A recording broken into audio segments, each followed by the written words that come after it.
least at face value at this point, are going to go into meltdown. When society collapses, and it's going to collapse very soon. When you have a car going 100 miles an hour and you're 10 feet from impact, you can put the brakes on all you want. You're going to hit, and that's our equation right now. Those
get young people interested in the product by giving it to people to use on busy trains. They even gave the product to celebrities so they could be seen using it.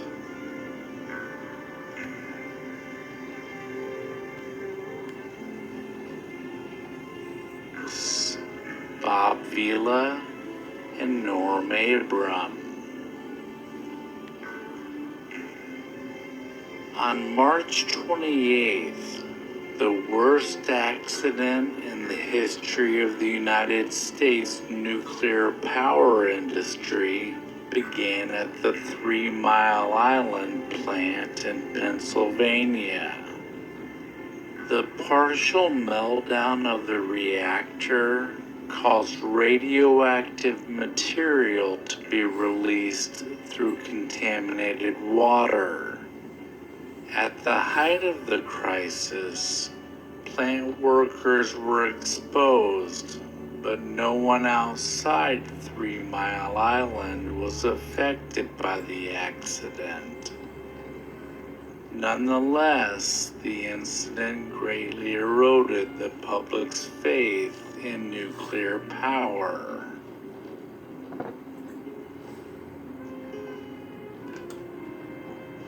April 1st brought us the debut of Nickelodeon, a new cable television channel.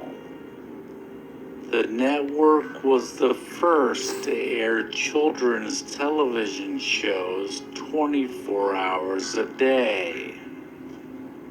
The show Pinwheel was one of the first shows to be broadcast on the channel.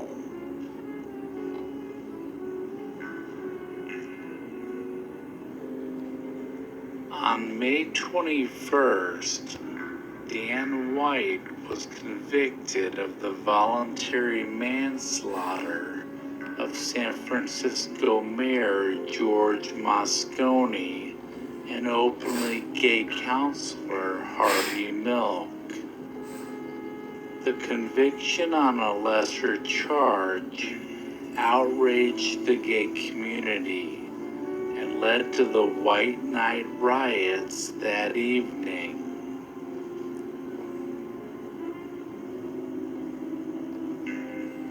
On May 25th, American Airlines Flight 191, taking off from O'Hare International Airport in Chicago, crashed, killing 271 people on board and 2 people on the ground.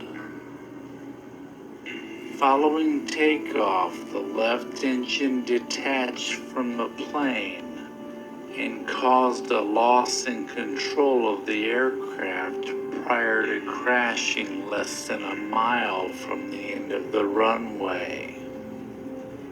It is the deadliest aviation accident to ever have occurred in the United States. Also on May 25th, Alien, directed by Ridley Scott and starring Sigourney Weaver, was released in theaters. The film got a spectacular Hollywood premiere at the famous Egyptian Theater in Hollywood, with props and set pieces that immersed moviegoers into deep space. On July 1st, Sony introduced the Walkman, the first popular portable cassette player. Sony used a grassroots marketing campaign to get young people interested in the product by giving it to people to use on busy trains. They even gave the product to celebrities so they could be seen using it.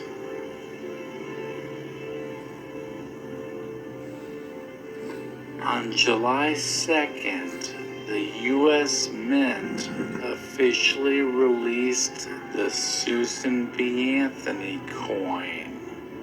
The suffragette became the first woman to be honored by having her image appear on a circulating coin in the United States. On July 15th, President Jimmy Carter addressed the nation on live television to discuss the nation's energy crisis, unemployment, inflation, and the accompanying recession.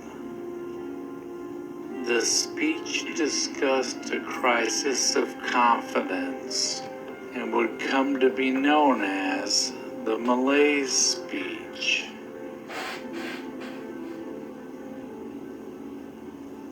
On August 10th, Off the Wall, the fifth studio album by Michael Jackson, was released. The Billboard Album of the Year in 1980 was the first produced by Quincy Jones, and it sold 7 million copies in the United States alone, making it a 7 times platinum album.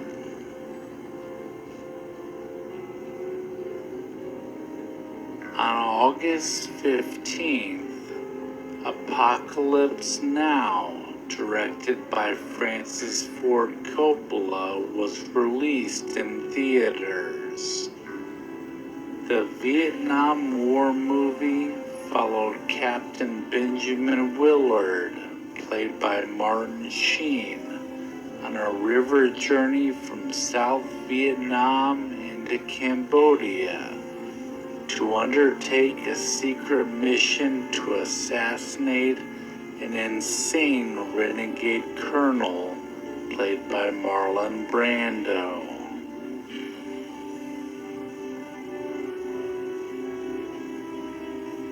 October 9th introduced radio shock jock Howard Stern to a large radio audience. In Hartford, Connecticut, Stern began broadcasting on WCCC after he responded to a job ad for a zany morning guy.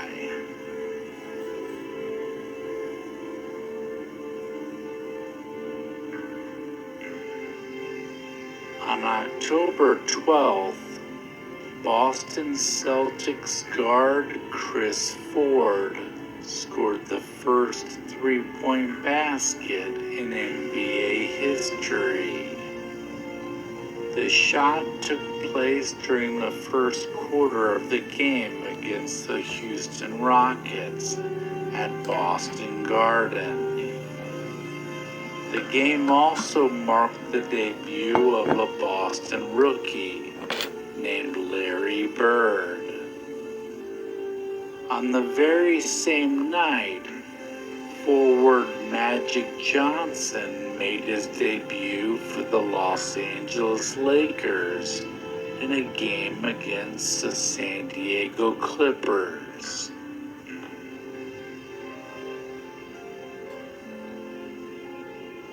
November 4th was the day that the Iran hostage crisis began.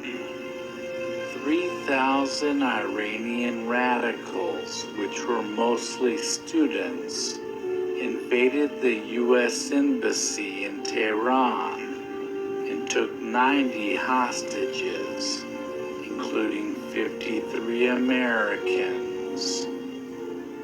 The Iranian revolutionaries demanded that the United States send the former Shah of Iran back to stand trial. On November 13th, Ronald Reagan announced his candidacy for president in New York City. This would mark the beginning of a new era in politics, dubbed the Reagan Revolution, as his relaxed and calm presence, along with his policies of less government overreach, would go on to boost the morale of the country.